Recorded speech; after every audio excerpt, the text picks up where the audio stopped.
The thing is, when that... Red light's not bright, is it? No, it's not. It's hard to keep track.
Good afternoon, welcome to Solent Sport News. I'm Barnaby Page. And I'm Dan George with your latest sporting headlines. In Europa League action last night were Manchester United, who impressively beat Real Betis 4-1. Ahead of welcoming Southampton to Old Trafford on Sunday, United boss Erik ten Hag focused on his Brazilian forward Antony, who scored an important goal to give his side the lead again in the second half last night. Ten Hag was asked if he felt the 23-year-old was more suited to games in Europe over the Premier League. I don't think that's only he can do it in the Europe League because he scored in his first 3 games in the Premier League. But I think in first half, I think he could do better to make more actions, be more brave, go more behind, and taking players on, but especially more movement, using his speed. And I think second half was his performance much better, and he made a great goal and an important goal. Still with United, Red Devils forward Marcus Rashford has been awarded the Premier League Player of the Month award for February. This is the 3rd time the England international has won the award after an impressive month, scoring 5 goals in 4 matches. His manager has also won the Premier League Manager of the Month award for February. Erik ten Hag's United side were unbeaten throughout the month. Arsenal boss Mikel Arteta has called for his side to stop conceding sloppy goals ahead of their Premier League clash on Sunday away at Fulham. The Gunners drew 2-2 with Sporting CP last night in the Europa League. Having taken an early lead in the game, Arsenal went 2-1 down before a wildly deflected Granit Xhaka pass ended up in the back of the Sporting net to make it 2-2 on the night. Arteta said his side need to improve. We are conceding too many simple goals, and we talked about the importance of boxes, and especially in competition when you are in or out, and today we didn't defend that well enough, and we have to be better at threatening the opponents as well. But obviously you have an opponent there, and we have had a lot of games recently, really emotional games recently, and today we make a lot of changes, and that cohesion sometimes needs some time, and you could feel that in the first 10-15 minutes that he needed some time to adapt and to click, but if we don't expose them, that's never going to happen. Some breaking news now from the National League South. Havant Waterlooville boss Paul Doswell will no longer manage the side as he undertakes a new role as sporting director. Jamie Collins will take over the duties of first-team manager with immediate effect. Another major non-league story follows as former Eastleigh boss Ben Strevens has made a return to management, having been appointed new head coach of Dagenham and Redbridge FC. This appointment marks Strevens' first job back in football after he was sacked by the Spitfires boss back in January of 2022. Elsewhere in the lower league of football, Saj Rahman continued his journey around Guernsey, and this time he travelled to Guernsey FC's new £3 million training complex to take on some of the players. So we're here at Guernsey's new training facilities. Let's take a look at where the magic is cooked up.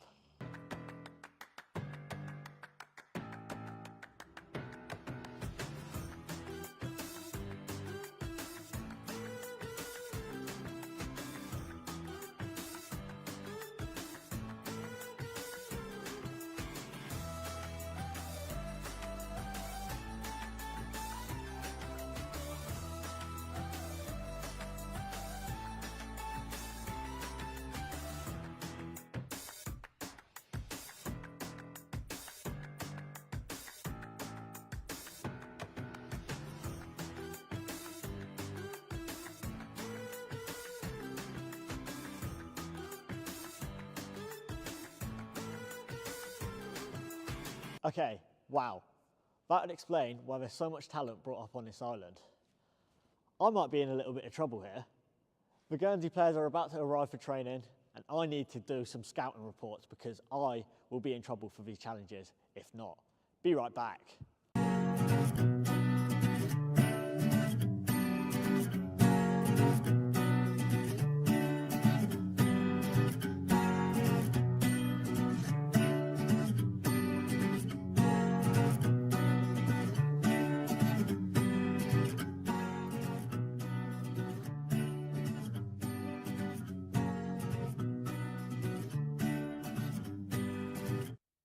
I wasn't going easy as first up I took on leaderboard record holder Brandon Wallace. We'll have to see what you've got. Hopefully you won't do too bad. I reckon about an average score of about 40 to 50 I reckon you got.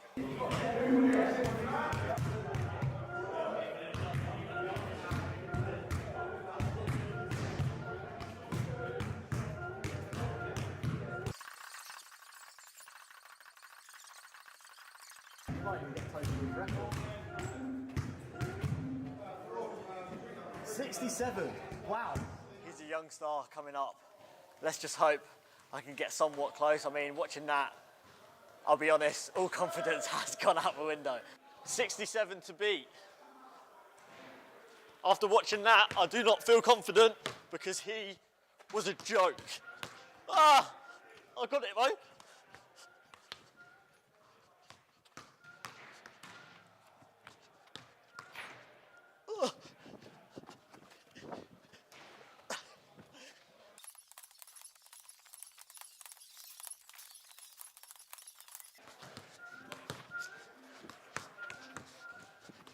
Ah! 42, don't mind it. That is really tough. He makes it look very easy. But I think it's 1-0 to GFC at the moment, to be honest. It's going to be a tough ask. Challenge 2 saw me take on centre-half Tom Vodin in the sideways and then forwards pass drill. And despite the defender's backing... I think you're going to do pretty well, to be fair. I mean, you're a great commentator, so I reckon that's going to come across into the football side of things. I still fell short. To be fair to Saj, 30 for his first time, 32 for my first time. I'm going to say they're pretty good scores. God, I'm so tired. And that tiredness showed in the final challenge. I missed this penalty oh so narrowly to complete the greenwash. So close. That was so close.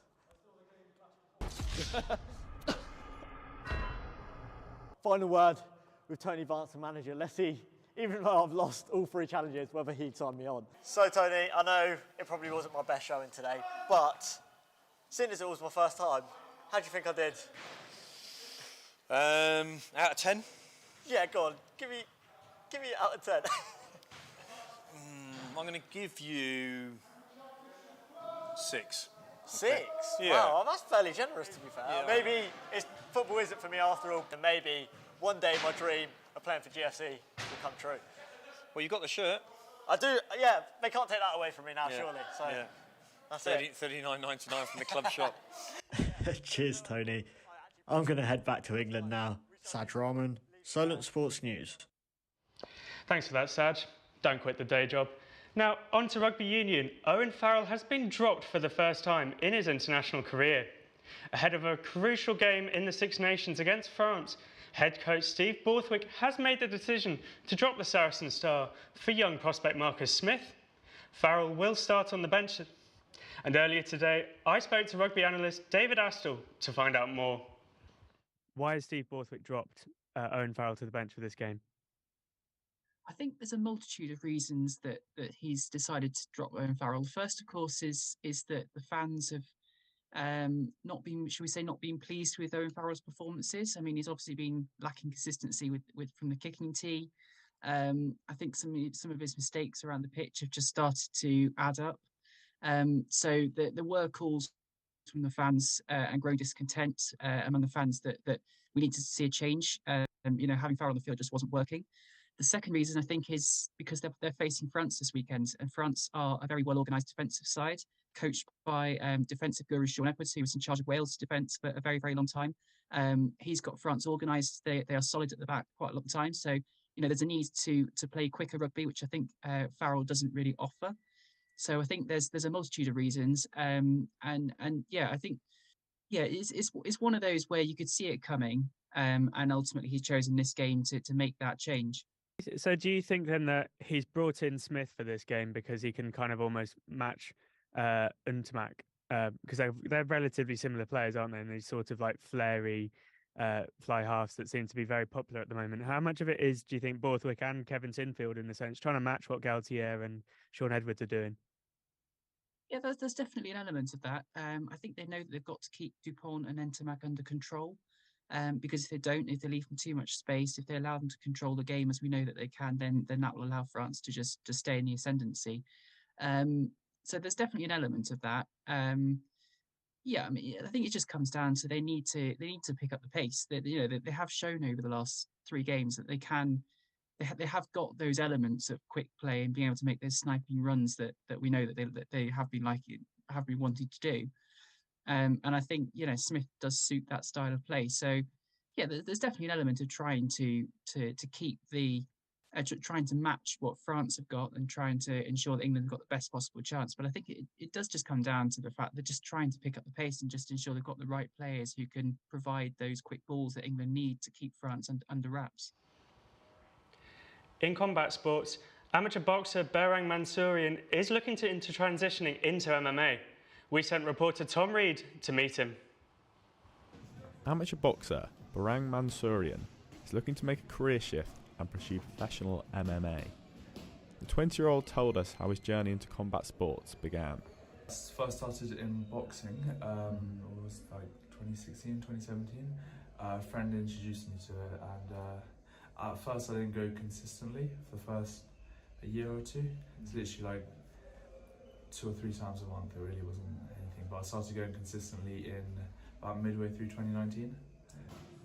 Mansourian fell in love with the sport once he started to get better of his training partners and sparring. This made him so eager to compete that he was willing to break the law.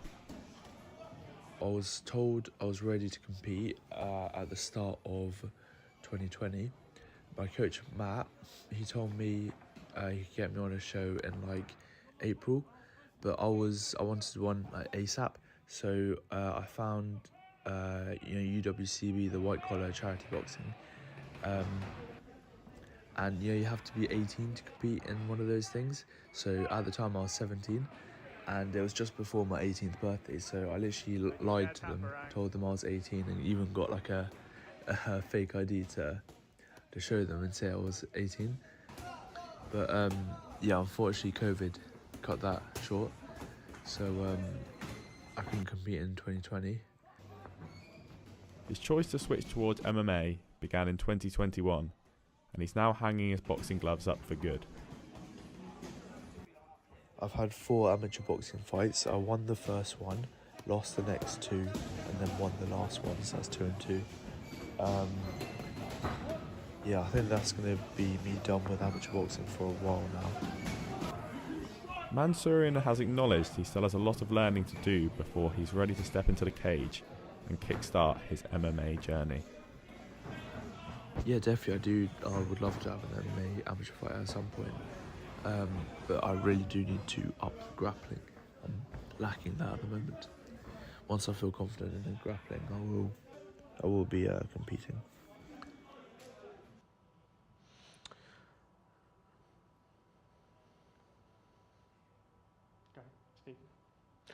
Tennis next, and Andy Murray will face 15th seeded Spaniard Pablo Carreno Busta in the second round tomorrow at Indian Wells after defeating Thomas Martin Echeverry in 3 sets.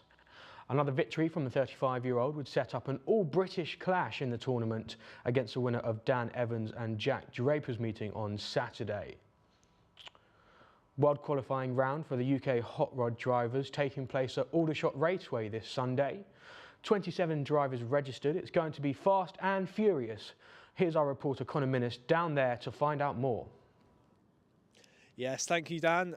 We're here at Aldershot Raceway. As you can see, it's pretty barren currently. There's meant to be testing going on, but as you can see, there are absolutely no cars here yet.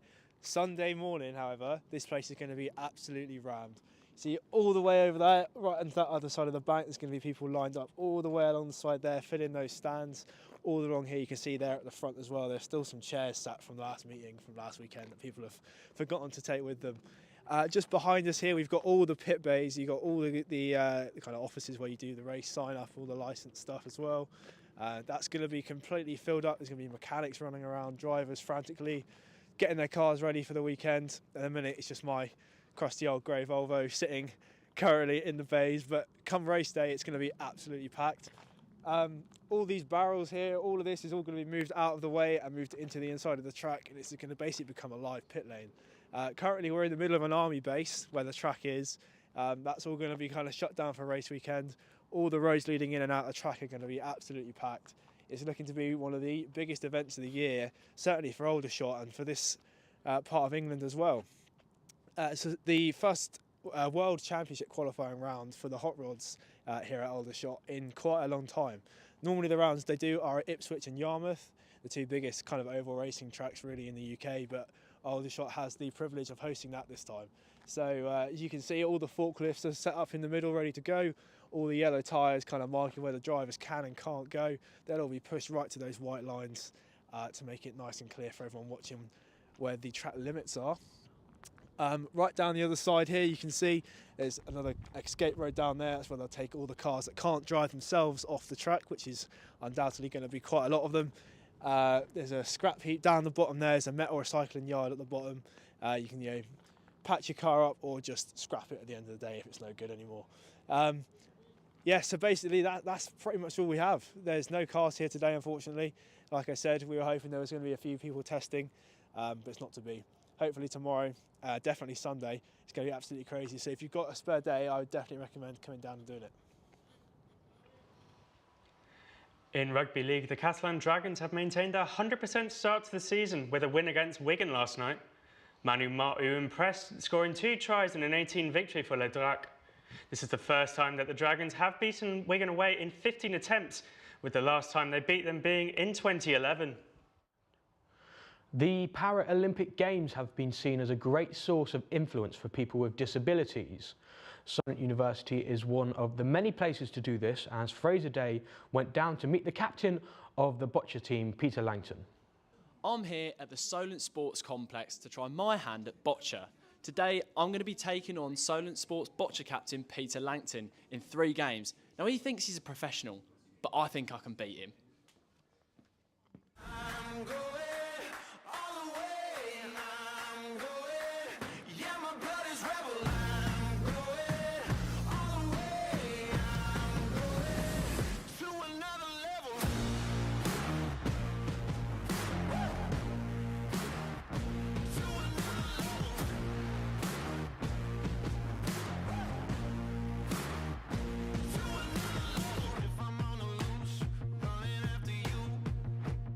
Boccia is played at the Paralympics and has no Olympic equivalent.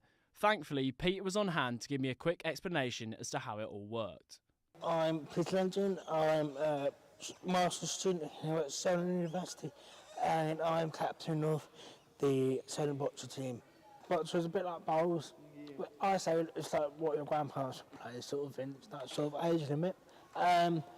Classified following the COVID pandemic, Peter unfairly missed out on the opportunity to compete at the Paralympics. But he didn't let that stop him, and thanks to what he thought was just an innocent selfie with some other players, Solent Boccia was born. We put a selfie up of the team training that day, and what we weren't aware of was Boccia England set up a selfie competition on that day. I wasn't aware of it, and I got a message from Boccia England saying, "Congratulations, you won the selfie competition. You get a free year's membership for your club." So we set up Solent Boccia Club, Team Solent Boccia, as part of the Solent sport teams around here, and we're going from strength from there. So I kind of regret telling Peter I was a semi-professional earlier, because that went horribly and I lost all 3 games. Just goes to show why he plays for Boccia England. Keep up the good work, Pete. And this is a semi-pro. On to darts, and Michael van Gerwen will be looking to make it 4 Premier League wins in a row in Nottingham after winning last night's event in Liverpool. The Dutchman beat Michael Smith 6-4 in the final. The result puts the Dutchman in full control of the competition, as he now has an 8-point lead over second-place Smith. In golf, the second round of the Players' Championship started today at lunchtime. Chad Ramey took a shot lead in the Players' Championship yesterday, shooting an 8-under 64 at TPC Shawgrass, with Colin Morikawa 1 back in solo second. Matt Fitzpatrick and Rory McIlroy both finished at 4 over on their first round. Fitzpatrick has started to bring it back and is currently 1 under in his second round, with McIlroy still yet to tee off. That's all for today. To keep up to date, make sure you're following us on Twitter at SolentSportsJ, and you're across our website, solentjournalism.co.uk.